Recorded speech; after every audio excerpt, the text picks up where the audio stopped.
आवाज सुनता हर किसी की, ना ही भूला कोई वो, सबसे पहले याद उसकी फिर सभी दुनिया की हो। नमस्कार, जय हिंद, जय भारत दोस्तों। स्वागत है आप सबका एक बार फिर से आपके अपने चैनल स्काई स्पीक्स पर। तो आज हम बात करने वाले हैं वृषभ राशि और वृषभ लगन दोनों की। वृषभ राशि और वृषभ लगन दोनों के लिए मई 2023 कैसा रहेगा।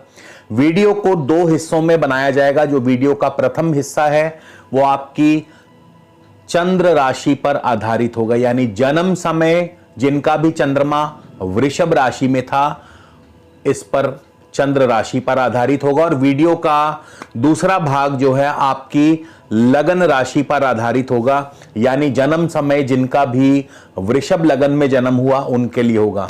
तो वीडियो को शुरू से लेकर अंत तक जरूर देखिएगा दोस्तों। और इस वीडियो में आपको बताऊंगा कि वृषभ राशि और वृषभ लगन के जातकों के लिए मई का महीना कैसा रहेगा। आपकी सेहत, स्वास्थ्य, नौकरी, कारोबार, किस ग्रह की दशा अंतरदशा आपको क्या फल देने वाली है और इस महीने के विशेष उपाय। संक्षेप में कहूं तो यह महीना शुक्र लक्ष्मी बनकर आप पर बरसने वाले हैं। जी हां, बिल्कुल सही सुना आपने। और किनको इससे लाभ होगा इस पर हम विस्तार से चर्चा करेंगे। तो कहीं भी जाइएगा मत दोस्तों, वीडियो को जरूर देखिएगा अंत तक। और अगर आपने अब तक हमारे चैनल को सब्सक्राइब नहीं किया है तो कृपया चैनल को सब्सक्राइब कर लीजिए, ताकि जब भी कोई नया वीडियो अपलोड करें तो आपको सबसे पहले और समय पर वो वीडियो मिल जाए। और बेल आइकन वाला बटन दबाना बिल्कुल मत भूलिएगा। पर्सनल कंसल्टेशन के लिए स्क्रीन पर दिए गए नंबर पर आप ऑफिस टाइमिंग में संपर्क कर सकते हैं, शुल्क लागू रहेंगे। तो चलिए सबसे पहले जान लेते हैं ग्रहों की चाल। तो शुक्र आपके इस महीने के आरंभ में वृषभ राशि में होंगे, लेकिन 2 मई को शुक्र चले जाएंगे आपके धन स्थान में, द्वितीय भाव में, मिथुन राशि में मंगल के साथ युति योग बनाएंगे। मंगल जो हैं 10 मई को तृतीय भाव कर्क राशि में आने वाले हैं, यानी अपनी नीच राशि में मंगल प्रवेश करेंगे 10 मई को। और 10 मई से लेकर 30 जून तक मंगल और शनि में षडाष्टक योग भी बनेगा और मंगल की शनि पर 8वीं दृष्टि भी रहेगी। केतु आपके छठे भाव में है, शनि आपके दशम भाव में है कुंभ राशि में। और इसके अलावा सूर्य, बुध, राहु और बृहस्पति आपके 12वें स्थान में होंगे। सूर्य 15 मई को आपकी वृषभ राशि के ऊपर से गोचर करेंगे। तो जहां तक सेहत और स्वास्थ्य की बात है तो यह महीना आपको सतर्क रहना होगा, सावधान रहना होगा। इसके कई कारण हैं। एक तो केतु आपके छठे भाव में है, अचानक चोट देते हैं। इसके अलावा 4 ग्रह आपके 12वें भाव में हैं, सूर्य, बृहस्पति, बुध और राहु। ये 4 ग्रह 12वें भाव में। 12वां भाव व्यय भाव माना गया है, हानि का माना गया है, और खास करके ये स्वास्थ्य की हानि करता है। इसके अलावा मंगल और शनि का जो षडाष्टक योग बनेगा तृतीय भाव से, यह भी यात्रा आदि में कष्ट या चोट आदि का भय बनाता है। और 15 मई से सूर्य का जो चंद्रमा के ऊपर से गोचर होगा, यानी सूर्य का आपकी राशि पर से जो गोचर होगा, सेहत को कमजोर करता है। तो यह महीना सेहत के मामले में बढ़िया नहीं है। वहीं कर्म की बात करें, आपके कर्म क्षेत्र पर शनि का अधिकार है। शनि आपके कर्म क्षेत्र पर बैठे हुए हैं और शनि अपनी राशि में है। शनि धीरे धीरे कर्म को बढ़ाते हैं, यानी आपका बिजनेस, आपका कारोबार शनि के सानिध्य में धीरे धीरे ग्रो करेगा। लेकिन इसमें अब मंगल का हस्तक्षेप होने वाला है। मंगल तृतीय भाव में 10 मई को नीच के हो जाएंगे और यहां से मंगल की 8वीं दृष्टि रहेगी शनि पर, यानी मंगल जो है शनि के कर्म में बाधा बनने वाले हैं, हस्तक्षेप करने वाले हैं। यानी किसी निकट भाई बंधु से आपको विरोध मिलने वाला है या आपके कार्य में कोई ना कोई रुकावट या बाधा आने वाली है, जिसकी मुख्य वजह आपका कोई निकट का ही भाई बंधु होगा। तो मंगल शनि का यह षडाष्टक योग जो है तृतीय और दशम भाव में बनेगा। जो दशम भाव है ये आपका कर्म क्षेत्र है, जो आपका कर्म क्षेत्र मंगल और शनि के इस योग से प्रभावित रहेगा। तो कार्यों में विघ्न और बाधाएं पैदा होंगी। लेकिन जहां तक आपकी आर्थिक स्थिति की बात है तो आर्थिक स्थिति पर कोई भी इसका असर नहीं होगा, क्योंकि आपके राशिपति शुक्र, जिन्हें लक्ष्मी स्वरूप कहा गया है, आपके धन भाव में अपनी मित्र राशि मिथुन राशि में 2 मई को ही प्रवेश कर जाएंगे। तो शुक्र का धन स्थान में निसंदेह शुक्र लक्ष्मी रूप बनकर धन की वर्षा करेंगे, यानी अच्छा धन लाभ होगा। कारोबार भले धीमा चले, लेकिन पूर्व में जो आप कार्य कर चुके हैं उनका जो आपको रिजल्ट मिलेगा बहुत बढ़िया, यानी धन लाभ अच्छा होगा और आमदनी अच्छी होगी, बैंक बैलेंस आपका बढ़ेगा, निसंदेह, इसमें कोई दो राय नहीं। जहां तक आपकी शिक्षा की बात है तो पंचम भाव पर किसी भी अन्य अशुभ ग्रह की कोई दृष्टि नहीं है, लेकिन पंचम भाव के स्वामी बुध जो हैं ये आपके 12वें भाव में हैं और बुध राहु का युति योग भी है। तो बुध जो है अपनी शत्रु राशि में भी हैं, तो पढ़ाई में आपका जो मन है वो थोड़ा सा डामाडोल रहेगा, पढ़ाई में उतना बढ़िया प्रदर्शन नहीं रहेगा। वहीं संतान पक्ष की तरफ से भी कोई ना कोई चिंता परेशानी, और लव लाइफ बढ़िया नहीं है, क्योंकि छठे जो पंचम भाव के स्वामी बुध हैं इनका 12वें भाव में जाना हानि के संकेत करता है।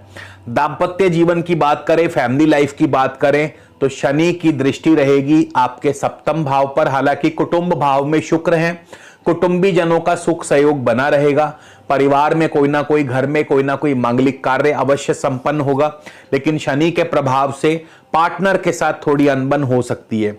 वहीं भाग्य की बात करें, अब देखिए मंगल आपके 10 मई को तृतीय भाव में नीच के हो जाएंगे और नीच मंगल की दृष्टि आपके भाग्य भाव पर रहेगी, जो आपको अकर्मण्य बनाती है, यानी कर्म करने से आपको रोकती है या कर्म करने का आपका मन नहीं करता है, तो अकर्मण्य बनाती है और आप ज्यादातर भाग्य के भरोसे रहते हैं और अंत में आपको पछतावा भी होगा। तो भाग्य के भरोसे मत रहिएगा, अपने कर्म पर, अपने पराक्रम पर, अपनी मेहनत पर ही विश्वास कीजिएगा, अन्यथा आपको दिक्कत और परेशानी का सामना करना पड़ेगा। तो ये आपके वृषभ राशि वालों के लिए मई का महीना। वीडियो के अगले हिस्से में वृषभ लगन पर चर्चा करेंगे और साथ ही इस महीने के उपाय पर भी चर्चा करेंगे, तो वीडियो को अंत तक जरूर देखिएगा। तो चलिए दोस्तों, बात करते हैं अब वृषभ लगन की, और लगन की बात होगी तो जाहिर है दशा अंतरदशा का भी जिक्र अवश्य होगा। तो वृषभ लगन में सबसे पहले हम शुक्र पर ही चर्चा करेंगे कि आपका यदि वृषभ लगन में जन्म हुआ है और इस समय वर्तमान में अगर आपको शुक्र की ही महादशा या फिर अंतरदशा या फिर प्रत्यंतर दशा चल रही है, तो शुक्र आपको कैसा फल देने वाले हैं। शुक्र आपके राशिपति हैं, लगन के स्वामी हैं और छठे भाव के स्वामी हैं। 2 मई को शुक्र चले जाएंगे आपके धन स्थान में। क्या शुक्र आपको धन दिलवाएंगे, इसका निर्णय करेगा नक्षत्रपति। तो शुक्र 1 मई को मंगल के नक्षत्र में होंगे। मंगल सप्तम और द्वादश भाव के स्वामी है। सप्तम और द्वादश भाव ये आपके व्यापार में निवेश को दर्शाता है, यानी धन आएगा नहीं, धन जाएगा, खर्च होंगे, व्यापार में एक्सपेंशन होगी, और इसके अलावा आपके एक्सपेंसेस जो हैं, खर्चे जो हैं वो बढ़े हुए होंगे। तो यहां पे शुक्र का मंगल के नक्षत्र में जाना यह आपके व्यापार में खर्चों को दर्शाता है या व्यापार में किसी बड़े निवेश को दर्शाता है। 8 मई को भी शुक्र राहु के नक्षत्र में रहेंगे। राहु भी अब इस समय 12वें भाव मंगल की ही राशि में चल रहे हैं, तो यहां भी आपको खर्च और निवेश की स्थिति जो है ज्यों की त्यों बनी रहेगी। तो खर्च और निवेश वैसे ही रहेंगे। लेकिन 20 मई को शुक्र चले जाएंगे गुरु के नक्षत्र में। अब गुरु यहां पे अष्टम के और लाभ स्थान के स्वामी हैं, तो अचानक से कोई ना कोई धन लाभ करवा सकते हैं। पैतृक संपदा, कोई इंश्योरेंस क्लेम आपको मिल सकता है, कोई गुप्त धन आपको प्राप्त हो सकता है, या कोई रुकी हुई फंसी हुई पेमेंट आपके पास वापस आ सकती है। तो यहां पे शुक्र की जो दशा अंतरदशा है पूरा महीना ज्यादातर खर्चों को दर्शा रही है। खर्चों की अधिकता से परेशानी भी रहेगी, निवेश को दर्शा रही है, और इस महीने के अंत तक आते आते शुक्र जो है कहीं ना कहीं से लाभ की स्थिति को बना रहे हैं। मंगल की बात करें, मंगल जो हैं इस महीने 10 मई को नीच के होने वाले हैं। मंगल और शनि में षडाष्टक योग भी बनेगा, लेकिन क्या मंगल की दशा अंतरदशा आपको वाकई में कैसा फल देगी, इसका निर्णय करेगा नक्षत्र स्वामी। तो मंगल जो हैं 4 मई को पुनर्वसु यानी गुरु के नक्षत्र में प्रवेश करेंगे। गुरु अष्टमेश भी हैं और गुरु लाभेश भी हैं। अष्टमेश होने के नाते और क्योंकि मंगल शनि में षडाष्टक योग भी बना हुआ है, मंगल भी सप्तम और द्वादश के स्वामी है, तो चोट आदि का भय, खास करके यात्रा में चोट या दुर्घटना का भय या सर्जरी आदि का भय जो है वो बना रहेगा। लेकिन क्योंकि गुरु लाभेश भी हैं और लाभेश होने के नाते जो मंगल है गुरु के नक्षत्र में आपको उचित धन लाभ भी करवाएंगे, यानी सेहत और स्वास्थ्य के साथ साथ धन लाभ भी होगा लेकिन सेहत और स्वास्थ्य का ध्यान रखना अति आवश्यक है। 16 मई को फिर मंगल चले जाएंगे पुष्य यानी शनि के नक्षत्र में। शनि दशमेश होकर दशम भाव में है, हालांकि मंगल की दृष्टि भी है शनि पर। अब यहां पे होगा क्या, कार्य बनेंगे जरूर लेकिन कोई ना कोई बाधा भी साथ में चलती रहेगी, यानी रुक रुक करके कार्य बनेंगे और मान सम्मान पद प्रतिष्ठा के प्राप्त होने के भी आसार बनते नजर आ रहे हैं। यानी आपके कार्यभार, आप पर कोई कार्यभार सौंपा जा सकता है, आप पर कोई नई जो है जिम्मेदारी सौंपी जा सकती है, तो ऐसे में मान सम्मान पद प्रतिष्ठा प्रमोशन आदि के योग भी बनते नजर आते हैं।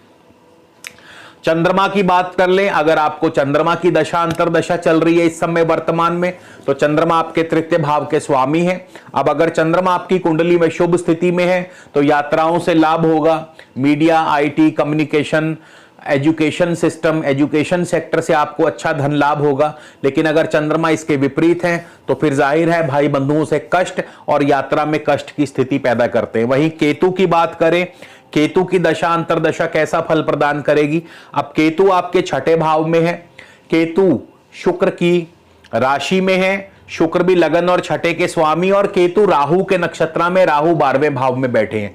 यानी केतु और राहु मिल करके 1 6 12 का कॉम्बिनेशन बना रहे हैं। जहां तक नौकरी की बात है, नौकरी में अनुकूलता रहेगी, आर्थिक पक्ष ठीक ठाक रहेगा, लेकिन यहां पे आपको सेहत का ध्यान रखना होगा। केतु की दशा अंतरदशा में सेहत और स्वास्थ्य के लिए बिल्कुल भी केतु शुभ नहीं है। और दूसरा, केतु जो ये 1 6 12 का कॉम्बिनेशन बन रहा है, ये आपके दाम्पत्य जीवन में भी कड़वाहट पैदा करता है। तो केतु की दशा अंतरदशा में 2 चीजों पर ज्यादा इफेक्ट रहेगा, एक तो आपकी सेहत पर, दूसरा आपके दाम्पत्य जीवन पर। शनि की बात कर लें, शनि आपको कैसा फल देंगे। अगर शनि की दशा अंतरदशा चल रही है, अब कहने को शनि शश योग बना करके बैठे हैं दशम भाव में, और शनि भाग्य भाव के स्वामी है, राजयोग तो बनता है, लेकिन क्या वाकई राजयोग का फल मिलेगा, यह डिपेंड करता है कि राहु आपकी कुंडली में कैसे हैं। अगर आपकी कुंडली में राहु बहुत अच्छी पोजीशन में है, राहु शुभ ग्रहों से दृष्ट हैं, तो यकीन मानिए शनि की दशा अंतरदशा में आपको वाकई में राजयोग का फल प्राप्त होगा। नौकरी में मान सम्मान, पद प्रतिष्ठा, कारोबार की वृद्धि, नौकरी में तरक्की, प्रमोशन, उत्तम धन लाभ, ये सब कुछ आपके कदमों पर होगा। लेकिन अगर राहु आपकी कुंडली में शुभ नहीं है तो यकीन मानिए बिल्कुल इसके विपरीत फल मिलेगा, क्योंकि राहु इस समय 12वें भाव में चल रहे हैं मंगल की राशि में। तो 12वें भाव में स्वास्थ्य की हानि, धन की हानि और कुटुंब सुख की हानि करते हैं, यानी दांपत्य जीवन में कड़वाहट पैदा करते हैं। तो शनि की पोजीशन राहु के ऊपर निर्भर है, और राहु आपकी कुंडली में कैसे हैं ये आपको ज्यादा मालूम होगा। लेकिन गोचर में राहु इस समय बिल्कुल भी अच्छे नहीं है, तो गोचर का राहु आपके लिए दिक्कतें पैदा कर सकता है। इसी तरह सूर्य की बात कर लें, सूर्य की दशा अंतरदशा आपके लिए कैसा फल देने वाली है। अब सूर्य जो हैं आपके उच्च के हैं, अपनी उच्च राशि में बैठे हैं, 15 मई तक उच्च रहेंगे, उसके बाद 15 मई को लगन में आ जाएंगे, वृषभ राशि में आ जाएंगे। सूर्य इस दौरान भरणी यानी शुक्र के नक्षत्र में, शुक्र भी लगन और छठे भाव के स्वामी है। तो जहां तक मान सम्मान की बात है, नौकरी में, कारोबार में अच्छी तरक्की दिलवाते हैं, अच्छा धन लाभ करवाते हैं, लेकिन सेहत के लिए यहां पे शुक्र क्योंकि छठे भाव के स्वामी है तो सेहत का थोड़ा ध्यान रखें। फिर 11 मई को सूर्य अपने नक्षत्र में होंगे, जमीन जायदाद संबंधी कार्यों से धन लाभ होगा, क्योंकि सूर्य चौथे भाव के स्वामी है। नई भूमि, नए भवन, सुख की प्राप्ति, सरकारी कार्यों में सफलता, और खास करके विद्यार्थियों का प्रदर्शन पढ़ाई में बहुत बढ़िया रहेगा। 25 मई को सूर्य चले जाएंगे चंद्रमा के नक्षत्र में, छोटी मोटी यात्राओं के योग बनाते हैं, भाई बंधुओं का सुख सहयोग बना रहेगा। Media, IT, social media, information sector में आप छाए रहेंगे। इसी तरह बृहस्पति की बात कर लें, बृहस्पति आपको कैसा फल देने वाले हैं, तो बृहस्पति केतु के नक्षत्र में है, तो बृहस्पति केतु की भांति फल देंगे, यानी जो कुछ भी केतु के अंतर्गत मैंने बताया वो बृहस्पति की दशा अंतरदशा में भी आपको प्राप्त होगा। बुध की बात कर लें तो बुध भी लगभग सूर्य के भांति फल देंगे। हाँ, बुध वक्री हैं। 1 मई को बुध भरणी शुक्र के नक्षत्र में होंगे। मान सम्मान, पद प्रतिष्ठा, कारोबार, नौकरी में तरक्की, लेकिन सेहत का ध्यान रखें। 8 मई को फिर अश्वनी यानी केतु के नक्षत्र में जाएंगे तो केतु का फल प्रदान करेंगे, यानी बुध की दशा अंतरदशा में केतु का फल मिलेगा, जो केतु के अंतर्गत मैं ऑलरेडी आपको बता चुका हूं। फिर 15 मई को बुध डायरेक्ट यानी मार्गी हो जाएंगे और 21 मई को वापस शुक्र के नक्षत्र में आ जाएंगे, तो मान सम्मान, पद प्रतिष्ठा आदि की वृद्धि करते हैं, धन लाभ भी करवाएंगे। इसी तरह राहु की बात कर लें तो राहु का ऑलरेडी ग्लिम्स मैं आपको शनि की दशा में दे चुका हूं। राहु जो है आपके 12वें भाव में है, मंगल की राशि में है, केतु के नक्षत्र में है, तो राहु की दशा अंतरदशा में भी स्वास्थ्य हानि, धन हानि, खर्चों की अधिकता से परेशानी और दाम्पत्य जीवन में कटुता यानी कड़वाहट पैदा करते हैं। तो राहु और केतु की दशा अंतरदशा कुछ खास नहीं रहेगी। अब हम बात करेंगे इस महीने के विशेष उपाय, क्या उपाय करना चाहिए। देखिए, 2 ग्रहों के उपाय अत्यंत जरूरी हैं। एक तो राहु और केतु, इन दोनों का उपाय अत्यंत जरूरी है, और दूसरा मंगल और शनि में जो षडाष्टक योग बन रहा है इसका उपाय अत्यंत जरूरी है। और बहुत सरल उपाय बताऊंगा। आप रोजाना अपने घर की छत पर या फिर आप आसपास यदि कोई पार्क है, कोई बागीचा है, तो वहां पर पंछियों को, पक्षियों को मीठा जरूर डालें। मीठा डालते रहें और रोजाना हनुमान चालीसा का पाठ करें, तो बजरंग बली आपकी हर मुश्किल को आसान कर देंगे। क्योंकि कहा भी गया है कि भूत प्रेत निकट नहीं आवे, महावीर जब नाम सुनावे। तो बजरंग बली के आशीर्वाद से कोई भी विपदा आप पर नहीं आएगी। तो इसी के साथ दोस्तों आपसे विदा लेता हूं, अगले वीडियो में फिर मिलेंगे। तब तक के लिए नमस्कार, जय हिंद, जय भारत।